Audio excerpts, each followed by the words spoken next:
अब देखिए, यूक्रेन ने 2 दिन में दूसरी बार मॉस्को पर ड्रोन से हमला किया। यह हमला तो पहले वाले से भी ज्यादा भयानक बताया जा रहा है। 1000 ड्रोन से हुए हमले के बाद मॉस्को की रिफाइनरी में आग लग गई और कई इलाकों में ईंधन का संकट है।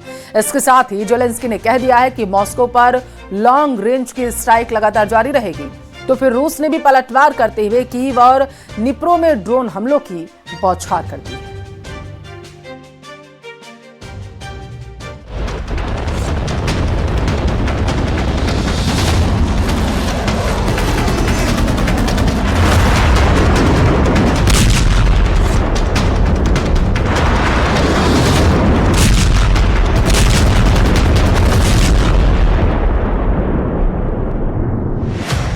रूस यूक्रेन जंग की ये नई तस्वीर है। मॉस्को पर शक्तिशाली ड्रोन हमले हो रहे हैं। ज़ेलेंस्की नेटो चीफ से गले मिल रहे हैं और क्रेमलिन में यूक्रेन के खिलाफ युद्ध की नए सिरे से तैयारी चल रही है। अगले 24 घंटे में इस जंग का रुख एकदम से पलट सकता है। मॉस्को में ड्रोन तूफान। यूक्रेन ने शुरू किया सबसे बड़ा ड्रोन युद्ध। G7 की बैठक से लौटते ही ज़ेलेंस्की ने दिखाया 1000 ड्रोन का नेटो ट्रेलर। यूक्रेन युद्ध को ज़ेलेंस्की ने बना दिया नेटो का युद्ध। यूक्रेन के ड्रोन हमलों ने मॉस्को को जलाना शुरू कर दिया है। लंबी दूरी के ड्रोन हमले से मॉस्को की ऑयल रिफाइनरी भीषण आग की लपटों में जलने लगी। आसमान धुएं के गुबार से भर गया और बारूद की गंध हवा में फैल गई। रूस ने दावा किया है कि मॉस्को के एयर डिफेंस ने 60 से ज्यादा यूक्रेनी ड्रोन मार गिराए हैं, लेकिन कुछ ड्रोन रिफाइनरी को हिट करने में कामयाब रहे। यूक्रेन के लगातार हमलों के बाद रूस में ईंधन संकट गहराने लगा है। क्या ज़ेलेंस्की यूक्रेन युद्ध को रूस के अंदर ले जाने की कोशिश कर रहे हैं ताकि रूस को फ्रंट लाइन से धकेला जा सके और मॉस्को ब्रिगेड रूस के अंदर ही उलझ जाए और पूरी ताकत से कीव की सेना पर हमला न कर सके?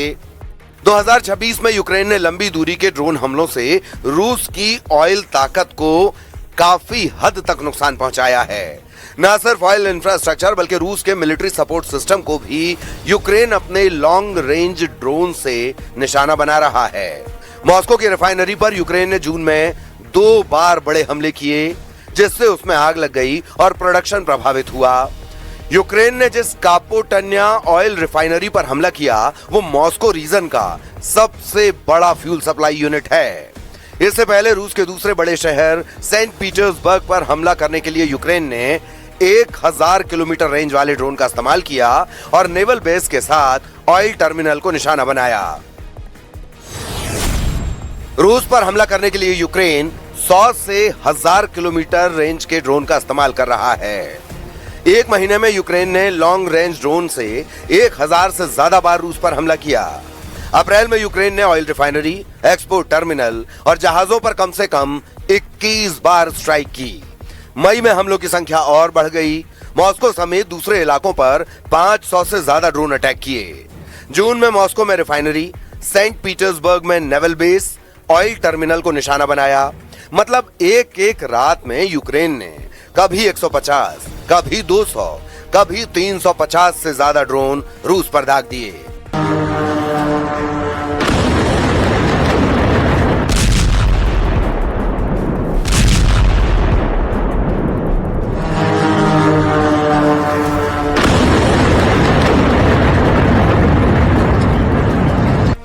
रूस के रक्षा मंत्रालय ने दावा किया कि महज एक रात में एयर डिफेंस ने करीब 1000 से ज्यादा यूक्रेन ड्रोन और 4 मिसाइलों को मार गिराया। इनमें करीब 200 ड्रोन तो सिर्फ राजधानी मॉस्को की तरफ बढ़ रहे थे। रिपोर्ट में दावा है कि मॉस्को रिफाइनरी पर हुए हमले के दौरान पास के एक शॉपिंग सेंटर में भी आग लग गई। ड्रोन का मलबा गिरने से कुछ रिहायशी और कारोबारी इमारतों को नुकसान पहुंचा। हमले के बाद कई ऊंची इमारतों को खाली करना पड़ा। हमले के बाद मॉस्को एयरपोर्ट पर कुछ समय के लिए उड़ानों को भी रोकना पड़ा।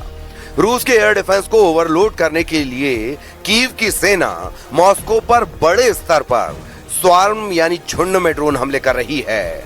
मई और जून में यूक्रेन के ड्रोन हमले 30 से 50% तक बढ़ गए। यूक्रेन ने इस साल नए तरह के ड्रोन का प्रोडक्शन काफी तेज कर दिया है। रूस की महंगी एयर डिफेंस मिसाइल और इकोनॉमी को सस्ते में नुकसान पहुंचाने में माहिर बनता जा रहा है। यूक्रेन का 1000 किलोमीटर रेंज से ज्यादा वाला FP1 ड्रोन महज 52 लाख रुपए में तैयार हो जाता है। FPV जैसे कंट्रोल और टर्मिनल गाइडेंस इसे लंबी दूरी तक मारने के लिए सटीक ताकत देते हैं। यूक्रेन इस ड्रोन का हर दिन 100 से ज्यादा प्रोडक्शन कर रहा है। जंग में यूक्रेन 2000 किलोमीटर रेंज वाले ज़ोज़ुलिया ड्रोन का इस्तेमाल कर रहा है, जो सिर्फ 35 लाख रुपए में तैयार हो जाता है।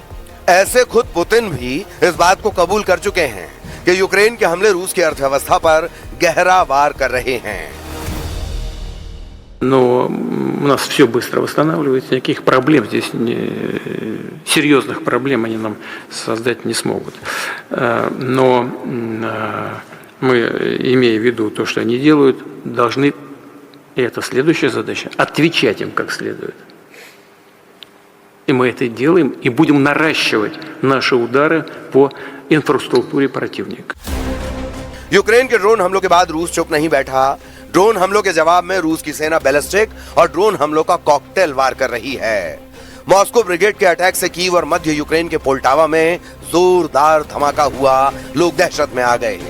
यूक्रेन की वायुसेना ने पहले ही बैलिस्टिक मिसाइल हमले की चेतावनी दी थी। इसके बाद कई इलाकों में एयर अलर्ट बजने लगा।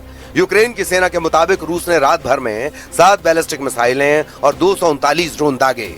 इनमें शाहिद, गरबेरा और इतालमास जैसे अटैक ड्रोन का इस्तेमाल किया गया। यूक्रेन ने दावा किया कि उनके एयर डिफेंस सिस्टम ने 4 बैलिस्टिक मिसाइलें और करीब 216 ड्रोन को हवा में ही मार गिराया। इसके बावजूद 2 मिसाइलें और 26 ड्रोन यूक्रेन के 9 अलग अलग टारगेट पर गिरे।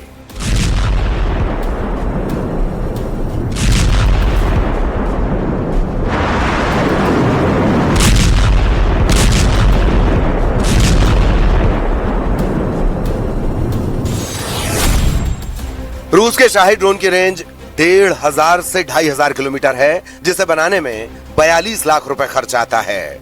रूस हर दिन 100 से ज्यादा शाही ड्रोन बना रहा है। रूस का गरबेरा ड्रोन बेहद सस्ता है। 600 किलोमीटर रेंज वाले इस ड्रोन को रूस करीब 8 से 9 लाख रुपए में तैयार कर लेता है। ये रूस के शाहिद ड्रोन से 4 से 5 गुना सस्ता है। रूस का 200 किलोमीटर रेंज वाला इतालमास ड्रोन भी सिर्फ 25 लाख रुपए में तैयार हो जाता है। लेकिन यूक्रेन का मकसद सिर्फ आग लगाना नहीं है। कीव अब मॉस्को के अंदर ऐसा दबाव बनाना चाहता है जिससे रूस की अर्थव्यवस्था, ट्रांसपोर्ट सिस्टम और एयर डिफेंस एक साथ थक जाएं। मॉस्को रिफाइनरी पर हमले के बाद राजधानी के 4 बड़े एयरपोर्ट डोमोडेडोवो, शेरेमेत्योवो, वनुकोवो और झुकोवस्की पर कुछ समय के लिए उड़ानों पर रोक लगानी पड़ी, जिससे यात्रियों के बीच अफरा तफरी मच गई। सैकड़ों फ्लाइट प्रभावित हुई और रूस की एविएशन एजेंसियों को इमरजेंसी प्रोटोकॉल लागू करना पड़ा।